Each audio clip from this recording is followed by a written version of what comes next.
So I want to share with you what I call the kingdom keys for success. We are about to go through some crisis in this country and every country. Some of you will lose your job. Some of your business will collapse. Some of you will have downsizing and right-sizing. Some of you will have problems trying to keep your house. And some of you are going to actually lose your capacity to generate income. And I've been sent here by God, perhaps just among the other leaders, to tell you, look, if you're going to make it through the crisis, you have to focus on management.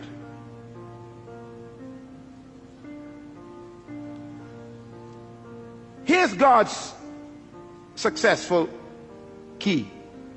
Genesis 1:28 says these words, and the Lord blessed them, and God said unto them, be fruitful and multiply and replenish the earth and subdue it, and have dominion over the fish of the sea, the fowl of the air, and over every living thing that creeps upon the ground.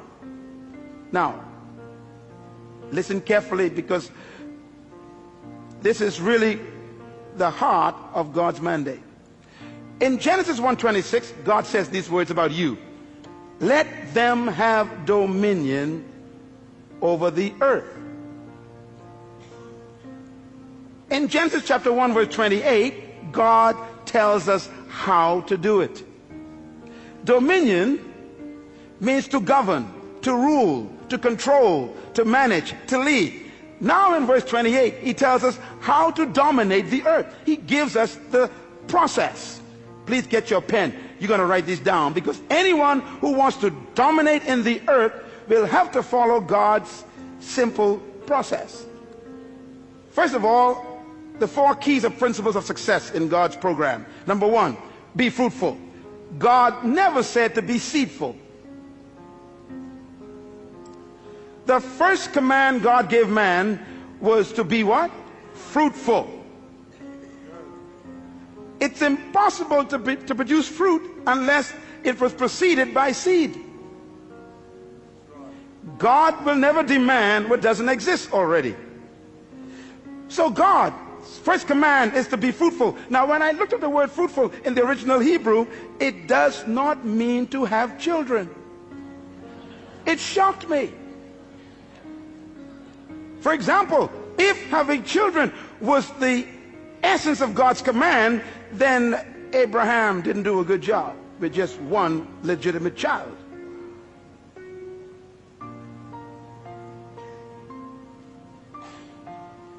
The word fruitful, write it down, it means productive. Be productive. God's first command to humans is be productive. That means produce something. Poverty is the absence of self-production. I remember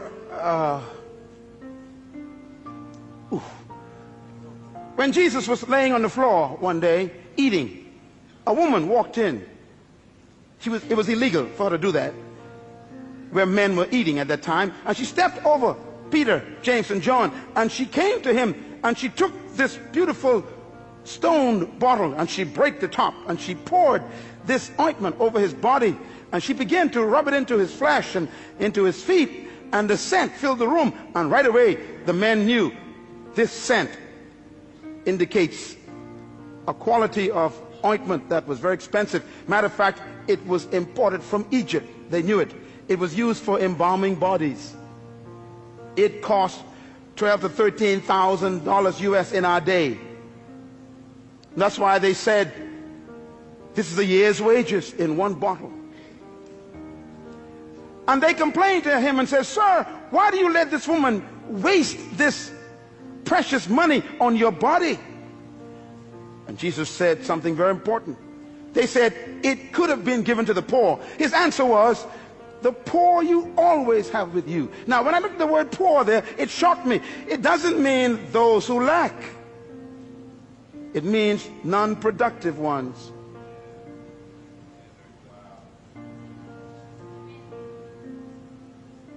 The first command of God is produce. Poverty is when you stop producing. And by the way, stay with me here. God said to Adam, be fruitful. God never gave Adam a chair or a table. He hid them in the trees.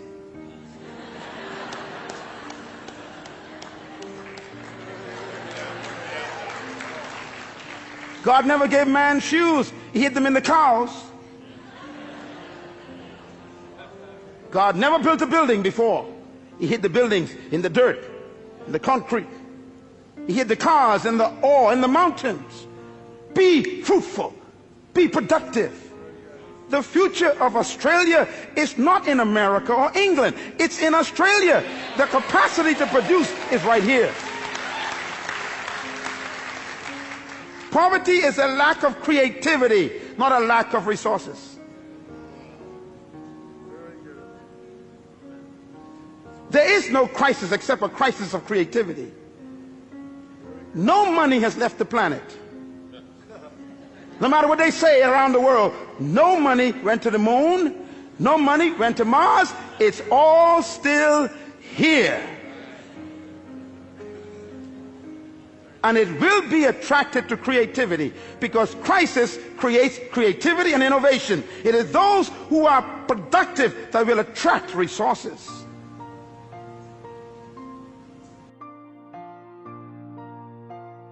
Is multiply. Multiply means to reproduce what you produced.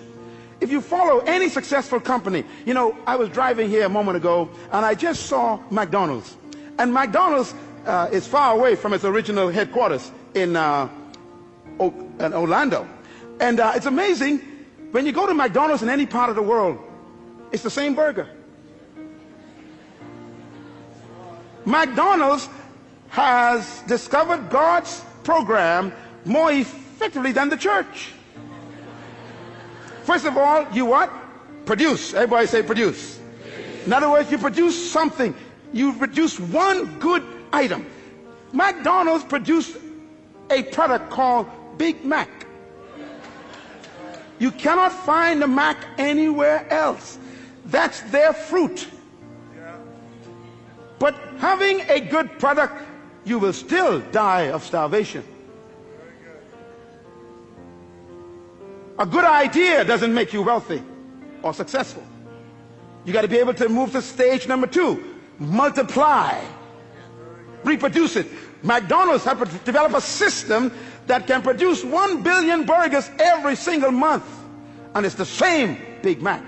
In China, in Ukraine, in Mexico, it's the same burger. In the Bahamas, in Jamaica, in Trinidad, in London, it's the same burger. Why? They have learned to move God's second stage. They produce and then they reproduce.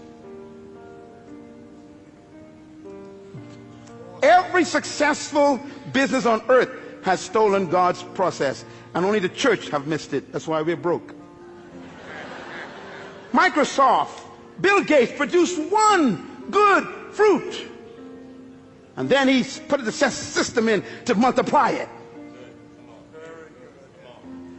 What you cannot reproduce will die. The third command of God is very important. He said replenish. Everybody say replenish. The word replenish means to distribute. You know, it's incredible. God's ideas are all business ideas. Why? You are a manager. No matter how good your product is, and no matter how many times you reproduce it, nothing can destroy a company faster than dead inventory. Come on, businessmen, talk to me. You can have the best product in the world in the warehouse and still die of starvation. You must move to the third level of success, and that is distribution. This church was not built by God just to become a good product. He wants to reproduce this 1,000 times in the city. And then he wants to distribute it to other nations of the world.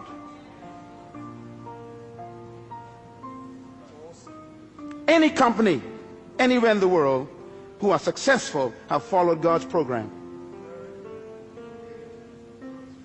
The fourth level of God's success management program is, he said, subdue. Subdue means to control the market. You know, McDonald's have no interest in competition. They are after domination. If you are in business and you don't have a plan to dominate the market, get out of the business. Bill Gates is the wealthiest man in the world today because he was the most successful human so far in our generation who successfully followed God's program. He produced a fruit, he reproduced it, and then he distributed it in every computer, and he was so successful that the entire government was threatened in the United States. He began to dominate the entire computer market. So they called him into Congress, sat him down, and said, you can't do this. You're too successful. You can't control every computer in the world. His success made him a threat. What are you doing with your gift? That's why I'm here today. You were born with a gift. Oh, I need 2 more sessions for this. This is too important. Listen to me. Your life is a packaged seed bag.